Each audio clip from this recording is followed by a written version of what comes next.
Secretary of State, you know better than I do that Parliament is, for once, deeply representative of the country. It's completely asunder. Nobody in the country knows what's going on. Nobody in there knows what's going on. And you know nothing about what's going on, even inside the Cabinet. The Cabinet's at sea, the country's at sea. We are a laughingstock. Matt Hancock has ordered an urgent review into how Public Health England calculates the daily death figures from coronavirus. Well, let's get more from Sky's Rob Powell, who is in Downing Street this morning. What's this all about, Rob? So this is about how Public Health England calculates who has died from coronavirus and whose deaths get added on to that tally that we've grown used to seeing day by day, that currently stands at around 45,000. Now, the issue is that the way it's being counted at the moment means that if you are diagnosed, you test positive for coronavirus, even if you go into hospital, but then you recover and you come out, and then 2 months later, say, or a period of time later, you then die of something completely unrelated to coronavirus, your death will still be added to that coronavirus death tally. So the example that was given to me by a government source was basically if you had tested positive in February for coronavirus, you'd recovered, you'd been fine for the last few months, but then you'd been hit by a lorry or hit by a bus yesterday and died, your death would still be added on to that coronavirus tally, even though clearly, even though you may have had it, clearly your death is nothing to do with coronavirus at all. So essentially what this means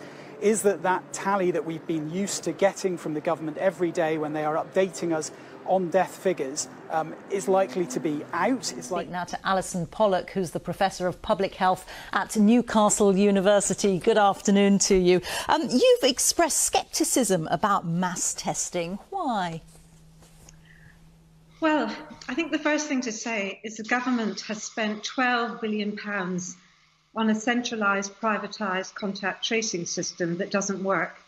And now it wants to spend £100 billion, mainly on private sector contracts, on Operation Moonshot. That's the mass testing programme. It hasn't even got the basics right, but there are really a lot of concerns because mass testing is screening of a healthy, well population. It's a very complicated and complex intervention. And this really should have been trialled with small pilots and where the tests have been carefully evaluated. And we're looking also at the harms as well as any potential benefits. So here's the government rolling out a huge programme without having piloted it to look at harms or benefits or costs. I'm so sorry to interrupt. I note your opposition to private contracts and your views about private intervention in the NHS are well known. I just wonder, from a scientific point of view, what are your objections to mass testing? Well, the evidence for the private sector involvement is scientific. It's based on very good analysis, and we have the evidence with the failed test and trace. But I'm going to come back to the issue of the screening. The government has a test which is putting out tests at the moment, but these tests, the public have been given misinformation. It is not a test which tells you whether you have infection or whether you're infectious. It simply tells you whether you have bits of the RNA virus. Now, in a place like Liverpool, where the rates of infection are falling dramatically, it's very likely that quite a lot of the population will have evidence of old infection.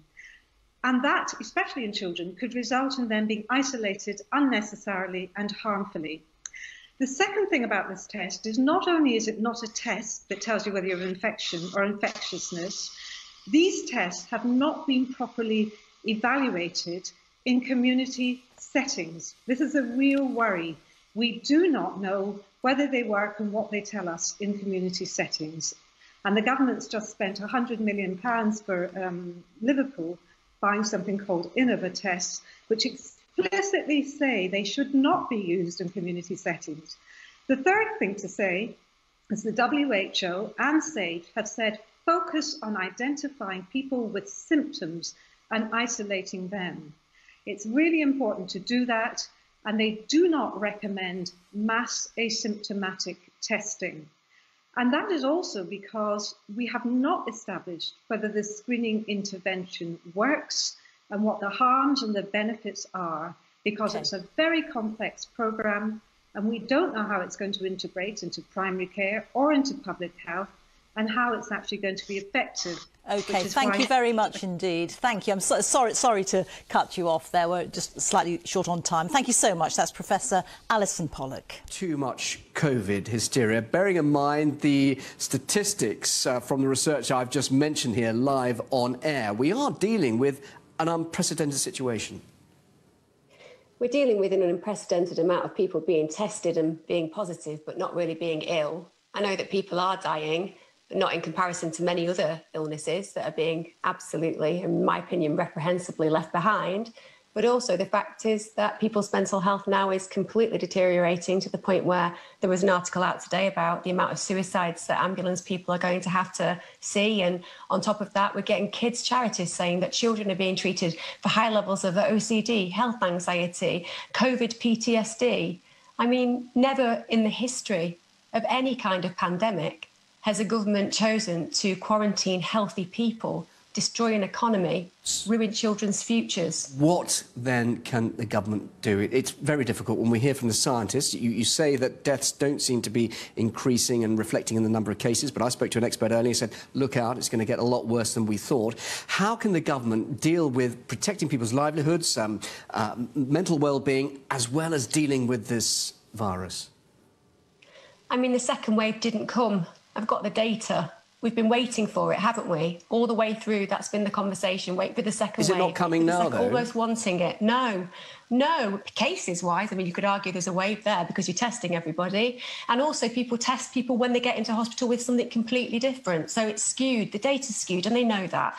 Listen, I think the government in the beginning had a hard decision to make. And I don't think that they can be blamed for Mother Nature either. But now they can be blamed. Now they can be blamed for senseless, needless deaths of children. Now they can be blamed for mothers dying of brain cancer because they didn't get treated. Now they can be blamed for our economy causing catastrophic impacts on poverty, the poor who already die young, 10 years younger than the average kind of COVID death, in fact, because that's what poverty does. But we'll answer it by lockdowns, we'll answer it by restrictions, we'll answer it by killing the economy. I don't think so. And in 10 years' time, the future will be our answer to this, because believe me, the truth is coming. And they better be ready for it, because we're going to hold them to account. Right. What should the government then be doing? Don't quarantine healthy people. Give people back autonomy that we've always had. This is a democracy, not a dictatorship. Give people the opportunity to choose to shield. My mother doesn't want to shield. She's 78. She wants to live her life fully. Trust people with their own autonomy and choices, and stop skewing data to terrify children that in the future is going to mean that our economy is crippled and we don't have the answers to the mental health crisis because the funding no longer exists. Just a final point. You do appear in mainstream media. You're an expert in your own field. How much, though, do you think the media is responsible for this hysteria? I mean, the media is there to sell papers and to do things that bring clickbait in, and that's something that the media have always been there to do, and they've got to do it. That's what makes their living. I definitely think that the fear narrative has been pumped out massively, but then I also imagine there's an agenda where they have to, and I think that it's been brave of certain outlets to challenge that and to start challenging that.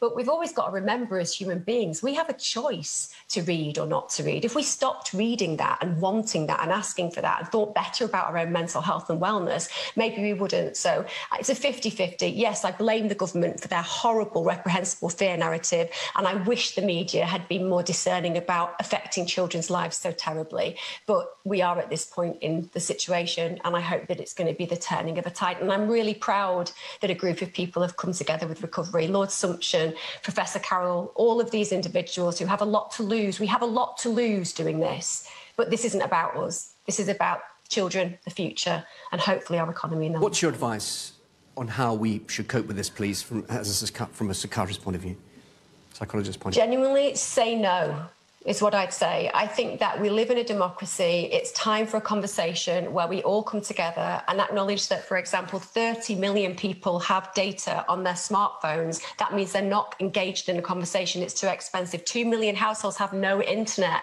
which means that the most poor and marginalised, they haven't got a voice. Listen, the government might be reacting to Twitter and social media and those that it pays to not be against this agenda, but they are not the people that they should be listening to. But you wouldn't be advocating breaking COVID restrictions, would you? I would be advocating us all lobbying government to end restrictions. But not with that. And also, can I just say this as well? And this is really important, and I will go on record doing this. I'm really willing to do this. Safeguarding law has always been something I have practiced. In safeguarding, it is our duty as a practitioner, whether we are a teacher, a psychiatrist, a psychologist, to protect at all odds the area of life. If you as a human being are socially isolated and are going to kill yourself, do I think you should break restrictions to go and see somebody that can save you? Do I think that your life carries more weight than the law in that moment? Yes. And to be honest, if any practitioner were to challenge me on that, then I would say you need to go and retrain in your safeguarding, because life is very, very, very priceless. That's including lives that aren't COVID orientated. So yes, I would say if you need to survive, you do whatever you need to survive. Madam Deputy Speaker, it is lovely to see you in the chair. Madam Deputy Speaker, our freedoms are like the air we breathe. They're fundamental to us as a nation and to who we are as its people. Yet once again, we stand on the threshold of using the rule of law to undermine the rule of law, the foundations of which have been laid over centuries. And can I say this, Madam Deputy Speaker? We are not asking our constituents to do anything we have never asked. We have coerced them. We have coerced them through criminal and civil law. Let us not use that word asked, because it is not an accurate description of what we have done. We have criminalised freedom of association, the freedom to go about one's business, the freedom to travel, and the freedom to protest, the freedom to protest. That is the oxygen of democracy. And Madam Deputy Speaker, this hurts my head and it hurts my heart. And dismissing these sincerely held concerns as wanting to let the virus rip is both deeply ungenerous and deeply, deeply unkind. But in responding to that charge, Madam Deputy Speaker, I say, if this Parliament is not the place for disputation, delectable or otherwise, where is this rigour to be found? And I want people to live long lives, full lives, happy lives, myself included. But my mortality, our mortality, is ultimately our contract with our Maker, whereas our fundamental rights are our contract with government. So I will not be supporting this legislation. I think it is terribly unjust and, like my dear friend, in many parts cruel. I will have no part of criminalising parents for seeing their children and children for seeing their parents. No part. This legislation goes against my every instinct, perhaps an instinct even more fundamental than the love and touch of my family.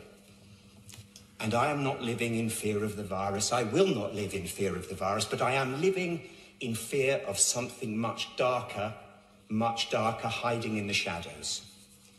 And, Madam Deputy Speaker, when the sunlight returns, and it will return, I hope it chases those shadows away. But I can't be sure that it will. I cannot be sure.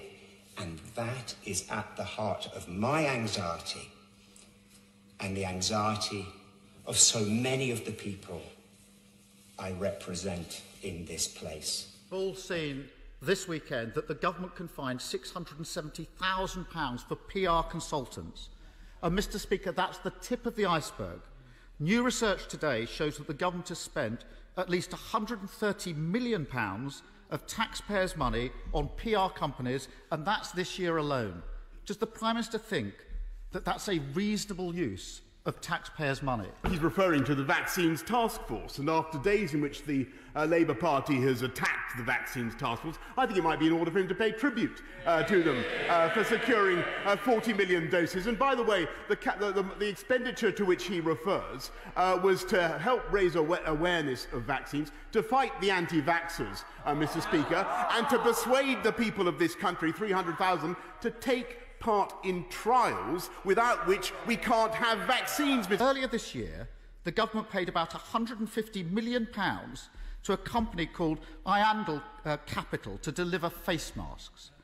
Can the Prime Minister tell the House how many usable face masks were actually provided to NHS workers on the front line under that contract? Been necessary to work with the private sector, with manufacturers who provide equipment such as this, some of them more effectively than others, Mr. Speaker, but it's the private sector that in the end makes the PPE, it's the private sector that provides the testing equipment, Mr. Speaker, and it's the private sector that, no matter how much the party opposite may hate them, it's the private sector that provides the vaccines and the scientific breakthroughs, Mr. Speaker. The answer is none.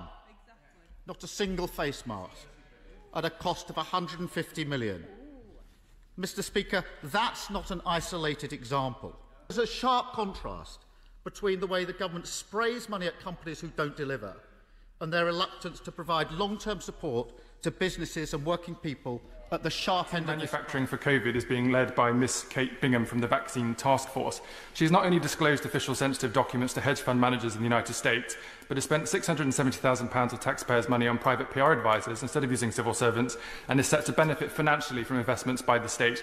Miss Bingham should be sacked. If she's not sacked, who will be held to account for this gross conflict of interest and misuse of public funds? Will it be the Secretary of State or the Prime Minister? Enough, Daniel Andrews recently ditched attempts to detain people on the suspicion that they might be about to disobey COVID regulations, has eerie echoes in Schwab's boasting how technologies can intrude into the hitherto private space of our minds, reading our thoughts and influencing our behaviour. And Schwab predicts, as capabilities in this area improve, the temptation for law enforcement agencies and courts to use techniques to determine the likelihood of criminal activity, assess guilt, or even possibly retrieve memories directly from people's brains will increase. All of this, Schwab says, is redefining what it means to be human. Sounding like a demented character in a Batman comic, Schwab also writes gleefully that sensors, memory switches and circuits can be encoded in human gut bacteria, and that smart dust, arrays of full computers with antennas, can now organise themselves inside the body. Yep, this Marvel Comics whack job runs the world's most prestigious economic forum, and every year our corporate CEOs and business leaders go grovelling to him at Davos, and worse, our government wastes your money sending senior politicians and highly paid public servants to dance to this madman's tune. It's a disgrace. Oh, and did I mention he's a huge fan of China as the leader of his brave new world? It was very appropriate to invite the president to join us, and he, as the leader of the country, to talk to us about the future's engagement of China in global affairs and the leadership role China will assume in determining and constructing our global future. And why China? Well, apart from the drones and the surveillance, chat to the Uyghurs about that, they also pretend to care about climate change. And China has already taken the lead. Just look in the negotiations in Paris on the environment. COVID, China, climate change. The Great Reset is a toxic, poisonous, ugly offspring of fascism dressed up in the frilly frocks of environmentalism. It's a horror show. So what to do? Our Governor-General must insist to the Queen that Charles ceases all involvement with this travesty. The Morrison government must refuse to send any delegates to Lucerne in May, and any Australian businesses that participate in this grotesquerie deserve the full wrath of Australian consumers and shareholders. The next time someone tells us that tackling climate change is either too costly or too difficult, I think we need to remind them and remind ourselves of what just is happening right now. We not only have to demand change, but also create change. We have to live up to the expectations which we have created, and we will do so. Don't say I didn't warn you.